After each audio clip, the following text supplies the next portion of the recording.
j'arrivais pas en fait à vraiment dégager assez de finances, par exemple, pour acheter même si c'est un kebab. Tu te retrouves là, la veille, en train de taffer jusqu'à 2h du matin, Ah, parce que justement, tu dois rendre au client le lendemain, parce que justement, t'avais zappé et t'avais pas fait les choses en avance. Pour aller quelque part, lorsque tu n'y es pas, ça va demander beaucoup de travail. Je voyais des personnes qui disaient clairement non. C'est-à-dire, ils disaient aujourd'hui, le nombre de clients que je peux prendre pour ce mois-ci est clôturé. Rendez-vous au mois prochain pour travailler avec moi. Et justement, ça, c'est la preuve du succès. On va dire rupture de stock. Et en fait, en tant qu'auto-entrepreneur freelance, il faut réussir à se mettre en rupture de stock. Hey les gars, j'espère que vous allez bien. Aujourd'hui, on se retrouve encore une fois pour un nouveau podcast. Yes. Aujourd'hui, je suis William, je suis avec mon frère. Ethan. Oui, Bonjour. c'est ton prénom. Bonjour. Et bonjour. Mais en tout cas, aujourd'hui, on est là pour un podcast 100% vrai. Ah, Aujourd'hui, on va vraiment vous faire un full partage d'expérience. mm. Et on va voir avec vous ce qu'on a mal fait auparavant pour trouver des clients et comment faire pour, aujourd'hui, en trouver davantage. En trouver davantage et surtout, comment est-ce que vous pouvez faire pour directement commencer d'une bonne manière. On est là encore pour donner full valeur. C'est vraiment le principe de cette chaîne. Aider les freelances à se lancer, les débutants, comme ceux qui viennent juste de se lancer, à pouvoir vivre de leur activité. Et c'est ça notre but. Ouais, c'est ça. Hein. Ouais. Vraiment, le but de cette vidéo, comme il a dit, c'est de savoir, bon, ouais, vous expliquer un peu nos hauts, nos bas, Ouais. ce qui a marché, ce qui n'a pas marché, ce qui a complètement aussi pas marché, Ouais. ce qui a aussi très bien marché. Ouais. Voilà, le but vraiment de cette vidéo, c'est d'être 100% vrai. Voilà, c'est vrai d'être 100% vrai dans justement nous, comment on a fait. Donc, voilà. Voilà, d'ailleurs, j'aimerais te poser une question pour commencer. Oui, vas-y. Gars, clairement, t'as fait quoi mal au début, mec? Qu'est-ce que j'ai fait mal? C'est au début, qu'est-ce qui était mal? Qu'est-ce que c'était mal? Mal. La chose que j'ai fait mal au début, Oui. c'est c'est déjà de vendre des trucs peu chers. C'est de vendre des trucs qui ont de la valeur, mais c'est tellement peu cher Ouais, c'est cheap. qu'en fait, ça me décourage. D'accord. Sincèrement. Parce que, comme dans la vidéo justement précédente, Ouais. justement, j'avais expliqué, je vendais mes miniatures 2 euros. Je ne sais pas si vous vous rendez compte, c'est quoi 2 euros. C'est-à-dire que, Ouais, 2 euros, en vrai, C'est-à-dire même que- aujourd'hui, un paquet de bonbons coûte mais, plus cher. mais 2 euros, tu fais 10 miniatures, tu dépasses 20 pas les 30 euros. Tu dépasses pas les 30 euros. Genre, tu fais 10 miniatures, tu te bats à faire 10 miniatures qui te prennent du temps. Puisque Ça prenait combien de temps ça au prenait début, ouais, ça me prenait du temps au début. Ouais. Au début, ça me prenait, je pense, 1h30. Ouais. 1h30 pour faire une miniature de 2 euros. Non, c'est-à-dire que ça, c'est très grave. Ouais, attends, parce que tu t'es pas présenté pour préciser qu'est-ce que tu fais comme activité, parce Ah oui. qu'il y en a qui viennent juste de nous rejoindre. Ah, Ça, il y a ceux qui sont là de la première vidéo, mais il y en a qui viennent de nous rejoindre. Tu fais quoi comme Alors, activité? bon, moi, je m'appelle Ethan et justement, je suis graphiste. C'est-à-dire depuis maintenant plusieurs années. Ok, Et, je me suis lancé justement en freelance, ça fait maintenant 2 ans et demi. ok. Et je faisais déjà du graphisme avant, je pense pendant peut-être 6 ans, Ouais. 6-5 ans. Donc voilà ce que je fais, je fais des études de graphisme, etc. Bon, je suis vraiment dans ce milieu-là, dans ce domaine-là. J'ai aussi eu l'opportunité et l'occasion de travailler avec plusieurs influenceurs que vous connaissez, hein, que je pense, je peux citer les prénoms, je pense. Bah, si tu veux, vas-y, let's go. Avec par exemple un qui s'appelle Henri Ajax. Ok. Je travaille aussi justement en collaboration avec Michou. Ouais. J'ai travaillé en collaboration avec Adam YouTube, même pas Adam YouTube, j'ai travaillé avec lui, Adam YouTube. Mhm. Il a 1 million d'abonnés sur YouTube, etc. Bon, bref, Ouais. en tout cas, j'ai travaillé avec plusieurs personnes qui justement m'ont fait confiance par rapport à leur miniature YouTube. Ouais, franchement, c'est fort. Mais avant que ces personnes-là, je puisse travailler avec eux, au début, je travaillais avec des plus petites personnes qui avaient, bon, je pense, des centaines d'abonnés, même des trucs comme ça. Mais comme je viens de commencer, ce que j'ai fait de mal, la première chose que j'ai fait de mal, ça m'a fait même du mal, Ok. c'est vendre mon service peu cher. Ok. Je pense même que tu peux dire quelque chose là-dessus. Ouais. Mais il ne faut pas sous-évaluer votre service. Ok. Ouais, c'est vrai, mais continue, parce que Ok. ça t'a fait mal. Ok, ça m'a fait... Moi, je veux savoir pourquoi ça t'a Pourquoi fait ça m'a fait mal? Oui. Parce que tout simplement, en fait, comme je travaillais beaucoup de fois, Mhm. enfin, je travaillais plutôt longtemps, pour avoir un faible Tu travailles revenu combien de temps après, pour faire des miniatures? je travaillais, comme j'ai dit, une miniature, je la faisais 1h30. Tu vois, donc ça Ouais, à veut dire l'ancienne. que- Ouais, à l'ancienne. Ok. À l'ancienne, je faisais à la main. Aujourd'hui, beaucoup plus rapide, je pense 30 minutes. 30-40 minutes. Ça dépend de la miniature. Ça dépend de la miniature. Quand c'est une miniature un peu plus complexe, qui demande par exemple beaucoup d'éléments, beaucoup par exemple de montage, on va dire comme ça, de photomontage, bon là ça prend bien pire un peu plus de temps. Mais sinon une miniature, comme je faisais avant, une miniature simple, 30 minutes pas plus. Vraiment pour au final aujourd'hui, je pense, même pas je pense, aujourd'hui je vends ça à 35-40 euros. Ouais. Tu vois, alors qu'au début, je faisais ça à 2 euros. Alors que Bon, l'évolution est quand même dingue, tu vois. Mais c'est parce que si la qualité a évolué, etc. Tu vois. Mais même si la qualité n'avait pas forcément évolué, il ne faut pas sous-évaluer votre travail. Parce que vous mettez du temps, vous mettez votre énergie. Et c'est important que vous aussi, vous évaluez votre propre travail. Moi, je me disais, bon, bah, peut-être je vais trouver des clients plus vite, parce que c'est même ça la vidéo. C'est qu'en fait, je vais essayer de trouver des clients plus vite, etc. Donc, je sous-price, genre je mets un prix en dessous de la valeur de mon truc. Ouais. Et ça m'a vraiment fait du mal parce que je travaillais longtemps, mais derrière, j'arrivais pas en fait à vraiment dégager assez de finances, par exemple, pour acheter même si c'est un kebab. C'est-à-dire qu'avec une miniature d'euros, même acheter un paquet de bonbons, c'est fini. Ouais. T'achètes un paquet de bonbons, c'est fini. Donc du coup, en fait, ça m'a comme découragé.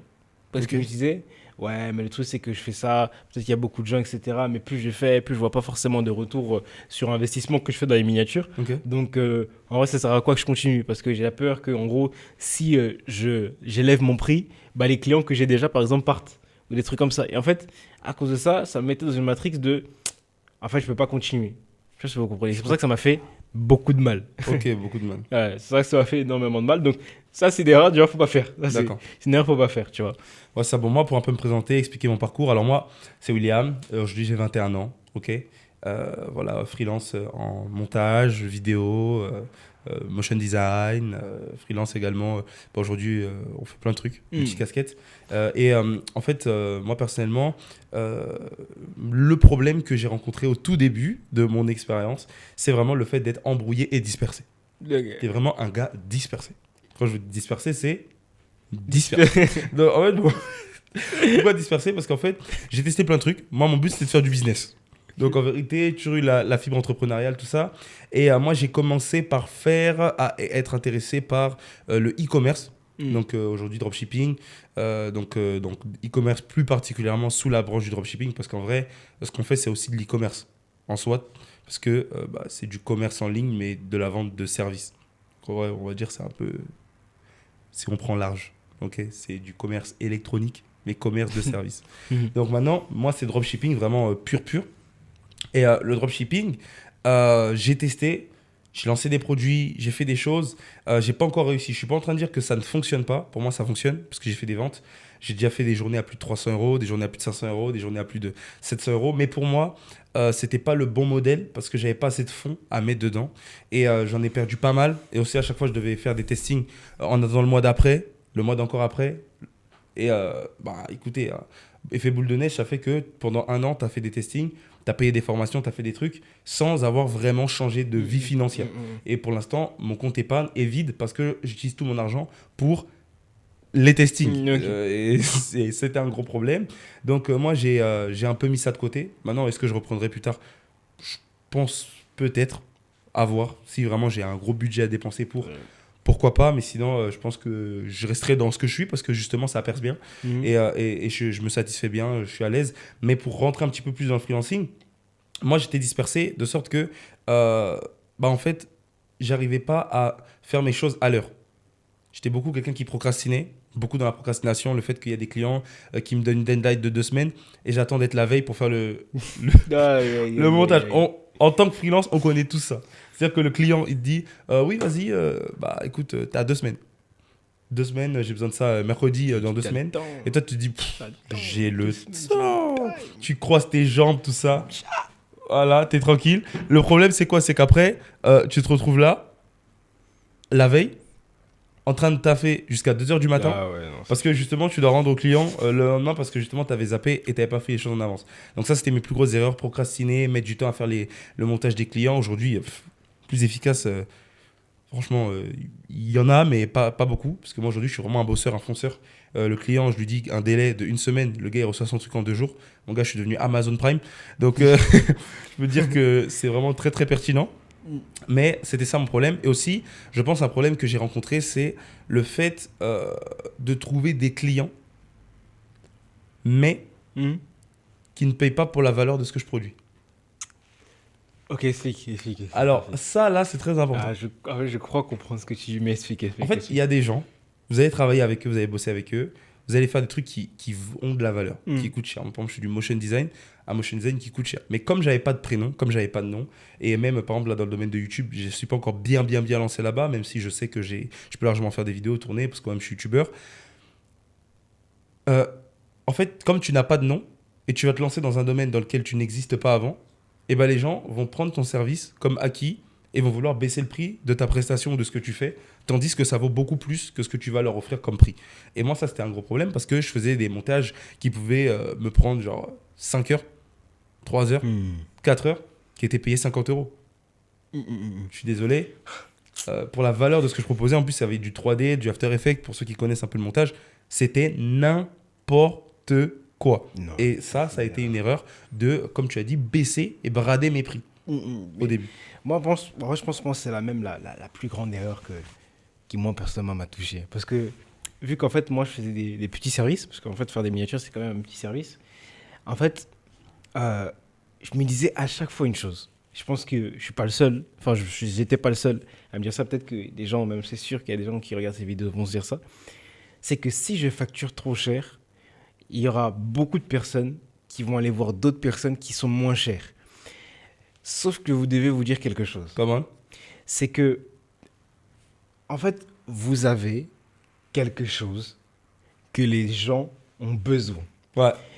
Donc, le prix que vous fixez à votre service n'est pas le prix qui leur fait plaisir. C'est le prix de la véritable valeur de votre chose. Quand, par exemple, un iPhone sort, l'iPhone ne sort pas avec un prix qui fait plaisir aux acheteurs. Non, mais de fou. Il n'y a aucun iPhone qui sort avec un prix qui te fait plaisir. Imagine là que l'iPhone 17 sort. Ouais. L'iPhone 17, il peut coûter, je sais pas, 1900 €. On va dire comme ça. Bon, vraiment, je max. Toi, quand tu vas voir ça, quand tu n'as pas l'argent, tu vas dire, waouh, mais c'est trop cher. C'est trop cher pour toi, mais pas pour ceux qui ont l'argent. Ouais, c'est vrai. Parce qu'il y a des clients qui ont l'argent.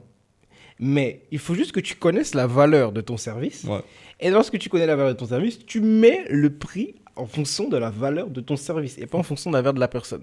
Maintenant, si la personne dit oui, c'est trop cher, moi, ce que je faisais, et même ce que je fais actuellement, c'est un petit tip que je vous donne, c'est qu'en fait, je connais... C'est monsieur des types, voilà, monsieur value. Je connais la valeur de mon produit.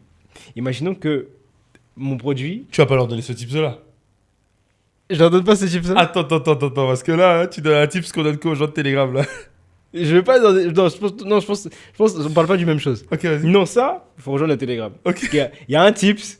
Sincèrement, si vous voulez vraiment dégager un bénéfice sur le bénéfice que vous faites, okay, là, il y a un tips. Vas-y. Mais il faut rejoindre le Telegram. Ouais. Faut leur dire, faut rejoindre le Telegram. On est obligé, les gars. Sinon, ils peuvent pas avoir d'avantage par rapport à... Je vais pas parler de ça comme ça sur YouTube. Voilà. Mais non.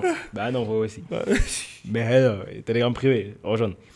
Mais ce que je fais, moi, c'est que en fait, il y a le prix de mon service. Maintenant, avec le prix de mon service, je fais ce qu'on appelle un test. C'est-à-dire que je donne le vrai prix de mon service. Okay. Maintenant, la personne, si justement elle n'est pas aptée, on va dire comme ça, par le vrai prix de mon service, ce que je fais, c'est quoi ? C'est que maintenant, j'ajoute de la sécurité à la personne. Okay. Tu vois, genre j'ajoute de la sécurité, je lui dis oui, mais avec ce prix-là, tu as telle chose. Okay. Tu vois, en gros, tu as tel avantage, tu as tel truc, etc. Et en fait, ça va faire en sorte que la personne se dise bon, c'est vrai que maintenant il y a ce prix-là, mais dans le service qu'il donne, il y a tel avantage que j'ai. Ouais. Moi, par exemple, un avantage que je donne, bon, c'est un avantage, pour moi, ça change rien du tout. Hein. Ouais. Mais genre en mode, tu es prioritaire en fonction de tous mes clients. Alors que pour moi, ça change rien. La personne, elle reste la même personne, mais juste que pour sa sécurité, je lui dis tu es prioritaire, tu vois. Ouais. Comme ça, la personne va se dire, oh. Bon, après, bien sûr, il y a... moi, je fais les choses rapidement. Ouais, bah. Donc, en fait, c'est ça que la personne on dirait qu'elle est prioritaire. Parce que moi, quand j'ai une miniature ou quand j'ai un service, etc., maintenant, je le prends et j'essaie de, la journée même, le faire. Ouais. Comme ça, je dis, maintenant que ça prend 2 jours, 3 jours, je lui envoie aujourd'hui, je fais, comme je dis, tu es prioritaire, tu vois ce que je veux dire. Ouais. Mais, en fait, ça fait en sorte ça donne de la sécurité à la personne. Mais tout ça pour vous dire une chose, c'est que votre service a un potentiel. Parce que justement, le potentiel vient de vous. Okay. Mais il ne faut pas que vous sous-évaluez en fonction de ce que vous faites. C'est pas bon. Tu vois. C'est vrai. C'est très pertinent ce que tu dis. Et justement, moi, ça me permet d'enquiller sur quelque chose. Parce que là, c'est vrai qu'on a parlé beaucoup de service, le prix, tout ça. Moi, je pense que là, on est déjà très, très en profondeur dans quelqu'un qui a déjà des clients. En fait, là, on parle à des gens des fois qui n'en ont pas. Ok. Et c'est vrai que déjà, il y a une première chose qu'il faut capter, c'est la peur de se lancer. Ok. Voilà, allons à l'essentiel. Ah, Parce que là, nous, on est trop dégazés, les gars qui parlent de problèmes de freelance, qui... Mais c'est parce que les gens, c'est ce qu'ils veulent savoir. C'est ce qu'ils veulent. Ah Non, ouais, ils veulent qu'on parle de chiffres. Ouais, ils veulent qu'on parle de Ils chiffres. veulent qu'on parle de chiffres. Mais Commençons par le commencement. commençons par le commencement. La peur de se lancer. Moi, je me rappelle, à l'ancienne, je passais tout mon temps sur YouTube en train de regarder des tutos de gars freelance, des vidéos comme celle-ci, qui me disaient, oui, et tout, je génère tant avec mon entreprise de telle chose. Nous, aujourd'hui, on parle à tout type de freelance, pas qu'au monteur, pas qu'au graphiste. On parle à quelqu'un qui veut faire du copywriting, on parle à quelqu'un qui veut faire voilà, tout type de freelance. Tu es même là, tu veux faire, je sais pas, tu veux faire du freelance en code. Tu veux créer des sites. J'ai créé des sites aussi, avec Shopify, tout ça. J'aurais pu les vendre, pour vous dire. Donc, on parle de vraiment à tout type de personnes. Arrête de tout le temps aller juste te former sur YouTube. Prends le temps aussi de tester. Va important. proposer ton C'est offre important. sur le marché. C'est-à-dire que, en fait, avec ce que tu sais faire, lance-toi et va faire des choses. C'est vraiment très pertinent ce que tu dis. Pourquoi? Comment? Parce que moi, au début, avant de pleinement me lancer, je me disais toujours une chose. Je me disais, je ne vais pas pouvoir faire ça. Sans avoir testé la chose d'abord, que je disais, je ne peux pas faire ça. Ouais. C'est-à-dire que je voyais, par exemple, des choses, je voyais des visuels que, par exemple, je voulais faire ou quoi qu'est-ce. Mais je disais, ouais, mais non, ça, c'est parce que la personne, elle est là depuis des années, elle fait ça depuis des années, etc. Sauf que le problème, c'est que comme j'avais jamais testé, je m'étais jamais rendu compte que, en fait, c'est possible. Et pour moi, de vraiment en fait, réussir à faire ça. Mais comme j'avais jamais vraiment testé ça, le truc, c'est que je me disais, bah, c'est impossible. Et ça, c'est, je pense, l'une des erreurs aussi que j'ai faites avant.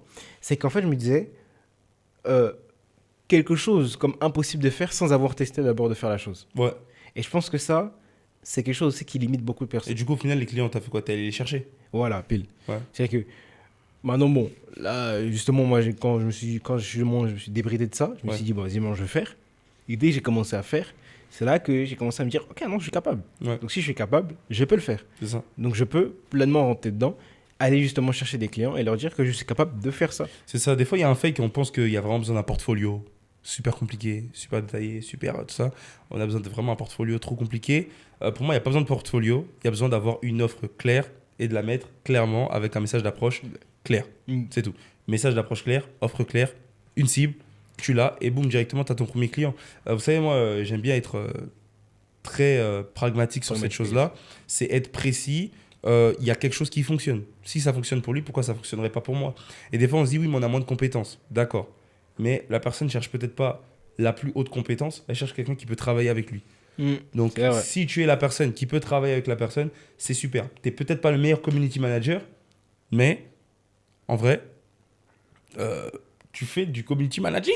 Donc, tu peux le faire. Tu vois, si par exemple, tu n'es peut-être pas la personne qui va l'amener à avoir 1 million d'abonnés, mais elle a besoin de quelqu'un pour l'amener à 100 000. Et tu peux être cette personne pour l'amener à 100 000, tu vois. Donc en fait, il faut vraiment être capable d'accompagner les gens dans leurs besoins et d'avoir une offre claire, une approche claire sur ce qu'on veut faire. Maintenant, moi, la question, c'est, bon, toi, ton expérience, bon, même avant de même te poser des questions, je vais faire un témoignage. Moi, je sais que dans mon expérience, par exemple, il y a quelque chose que je faisais mal au début, c'est le fait, aussi, de vouloir trop faire. De proposer beaucoup plus que ce que j'étais capable de faire en fonction des deadlines, en fonction même de ma capacité. Donc, c'est-à-dire qu'en fait, au début, tu commences, tu as une certaine compétence. Il ne faut pas vendre du rêve aux clients. Il faut vraiment que tu leur dises clairement ce que tu es capable de faire. Parce que moi, je préfère travailler avec quelqu'un qui sait ce que je sais faire et qui veut ce que je sais faire que de vendre du rêve à quelqu'un qui veut ce que je ne sais pas faire et qui va mettre la pression pour ce que je ne sais pas faire. Ça, c'est très important parce qu'au début, vous commencez. En vrai, vous avez une petite compétence, vous n'avez pas beaucoup d'expérience. Donc, le but, c'est vraiment d'arriver à satisfaire un client qui soit récurrent et qu'avec lui, il vous aide à apprendre et vous lui aidez à avancer avec votre prestation.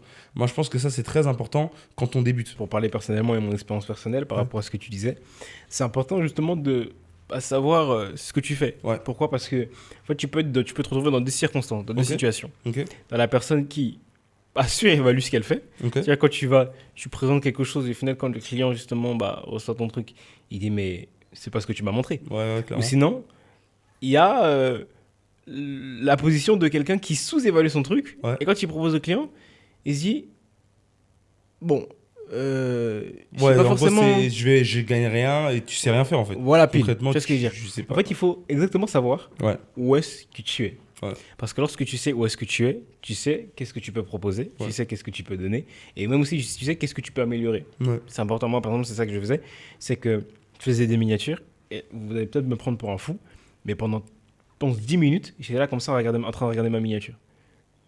J'étais comme ça. ouais, Escamzel. Voilà. Est-ce qu'elle me zèle? Est-ce qu'elle me donne envie de faire quelque chose? Ouais. Est-ce que... Même des fois, j'étais comme ça, j'allais sur le compte, enfin sur le YouTube de mon client, et là, je mettais toutes les miniatures Ouais, que ce je qui me faisais, donne envie quoi. et je regardais, je les comparais les vues. Je comparais les vues, je me disais, ok, celle-là, elle n'a pas marché. Pourquoi celle-là, elle n'a pas marché? Ouais. Et je la reprenais, je la téléchargeais, je la mettais en grand sur mon ordinateur. Je disais, qu'est-ce qui n'a pas marché? Qu'est-ce qui n'a pas... Et c'est Ouais, c'est complètement quoi le fou. problème? Et c'est quoi le problème? Ouais. Tu vois? Et quand en fait je savais ça, je me dis, ok, donc je sais faire ça, mais il y a par exemple une attirance visuelle ou une attirance de le fait de capter quelqu'un que je ne sais pas encore faire. Donc, comme je ne savais pas faire ça, je me suis formé à le faire. Par exemple, comme je dis, faisant, en testant, en regardant par exemple ce qui marchait, parce qu'il y avait des chaînes, justement YouTube. Voilà, par exemple, il y avait la vague de la chaîne de MrBeast là, Ouais. qui faisait justement des miniatures, mais archi captivantes. Tu Ouais. vois. Je me disais, pourquoi lui ça fonctionne et pourquoi d'autres ça ne fonctionne pas? Tu vois. Et c'est même pour ça qu'aussi il y a plein de personnes, il y a plein de youtubeurs, il y a même quasiment tous les youtubeurs qui ont essayé de reprendre justement son concept à lui. Tu vois. Parce qu'en fait, c'est ça qui marchait. Et moi je me disais, qu'est-ce qui marche? Qu'est-ce que je sais faire ce qui marche? Et qu'est-ce que je sais faire qui ne marche pas? Et c'est ça qui, un peu, moi personnellement, était un peu un tremplin un peu à mon évolution en tant que déjà freelance, en tant que moi-même designer ou quoi qu'est-ce, mais aussi en tant que personne qui va démarcher des clients. C'est ça. Tu Tu sais, par rapport à ça, tu parles du fait de savoir qu'est-ce que je peux faire, tout ça. Et moi, j'aime bien le fait que chaque client satisfait devient un client évangéliste. Ok. Et oui. Oui. Ça devient un client évangéliste dans le sens où c'est une personne qui va aller comme prêcher la bonne nouvelle. Ok. Tu vois, nous-mêmes, on est de confession religieuse, Mhm. on croit en Dieu. Et moi, je crois qu'un client devient quelqu'un qui est capable, par le message que tu lui as apporté, l'impact que tu as eu dans sa vie, porter le message encore plus loin. C'est-à-dire qu'en fait, il peut prendre, on va dire, la bonne nouvelle de ta prestation, la bonne nouvelle de ton conseil financier, la bonne nouvelle de ton site internet, la bonne nouvelle de ceci et l'apporter à d'autres. Mhm. Tu disais ça dans le dernier podcast, tu disais que un client peut en amener 10 autres. Mhm. Et moi, j'aime bien ça. Tu vois, il y a quelque chose de très pertinent, c'est même dans la Bible, il parle de la parabole des talents. Mhm. Et dans la parabole des talents, il dit qu'il a fait valoir 5 talents qu'il avait Ça. et qu'il en a eu 5 autres. Ça lui en a donné 10. Et moi, j'aimerais bien appliquer ça même au business, parce que vous savez, il y a beaucoup, vous lirez des livres de développement personnel, ils citent beaucoup la Bible, parce qu'il y a vraiment des choses très importantes qui sont dites dans la Bible par rapport au business. Et il y a quelque chose qu'il dit particulièrement, c'est le fait que en donnant de la valeur à 5 clients, on peut en avoir 5 autres. Ouais. Donc en fait, le but, c'est de bien gérer les c'est gens vrai. qu'on réussit à avoir. Dites-vous, c'est simple. Si vous n'arrivez pas déjà à gérer ce que vous avez, vous n'aurez pas plus. Il faut que vous arriviez à bien traiter ceux que vous arrivez à atteindre, ceux que vous arrivez à toucher, ceux que vous arrivez à transformer de prospects à clients, en fait. C'est vrai, c'est vrai. Mais bon, là, on a beaucoup parlé de ce qu'on a mal fait. Ouais. Maintenant, parlons de ce qu'on fait bien. Voilà, ce qu'on fait bien. Parce Ce qu'on que je fait pense que les gens aussi, ils attendaient ça. Oui. Pour savoir en fait ce qu'on fait bien et qui nous a permis aujourd'hui de réussir. Ok. Alors, tu veux commencer ou je commence? Bon, je vais commencer. Ok, vas-y. Donc aujourd'hui, j'ai 2 domaines. Donc il y a du domaine où je vais chercher des clients, des domaines voilà où voilà. Par exemple, aujourd'hui, là, je suis dans un studio podcast dans lequel je gère. C'est pour ça que vous voyez des très bonnes qualités. D'ailleurs, si vous voulez, n'oubliez pas, Podcast Zone sur Instagram, n'hésitez pas vraiment à aller. Voilà, on vous accueillera avec grand plaisir. Mhm. Voilà, si vous avez des projets de podcast et d'émissions, il n'y a pas de souci. Mais du coup, en fait, par exemple, au début, on allait chercher des personnes, tout ça. Maintenant, aujourd'hui, de fil en aiguille, il y a des personnes qui nous contactent, qui prennent des appels au travers de nos réels, au travers des clients qu'on a déjà eus. On a ici eu des footballeurs qui sont venus passer ici, des footballeurs qui jouent aujourd'hui à Angers, des gens qui jouent même à l'international, qui sont venus faire des podcasts. On a eu des entrepreneurs qui sont passés déjà à la télévision. Et aujourd'hui, comment est-ce que ça a marché? Du bouche à oreille. Mais ça a commencé autour de nous. Des personnes qu'on connaissait dans notre secteur, nos amis, nos proches, qui ont voulu faire des podcasts. On leur a demandé, est-ce que vous voulez faire des podcasts? Ils sont venus, ils ont fait des podcasts. Maintenant, après, ça allait plus loin. On avait du contenu à diffuser. Quand la qualité y était, la qualité attire toujours des prospects et même des clients. Et c'est là où, en fait, nous, ce qu'on fait bien aujourd'hui, c'est que je pense qu'on sait bien mettre en valeur nos services. Que ce soit, par exemple, là, pour le podcast, que ce soit pour le graphisme pour toi ou moi, les vidéos, ou que ce soit pour tout genre de choses. Moi, personnellement, j'arrive bien, en fait, à mettre en valeur mes services au travers même du personal branding. Ça qu'on devient des influenceurs de notre... l'influenceur de notre service. En fait. C'est ça, mais enfin, pour moi aussi, j'allais dire la même chose, tu vois.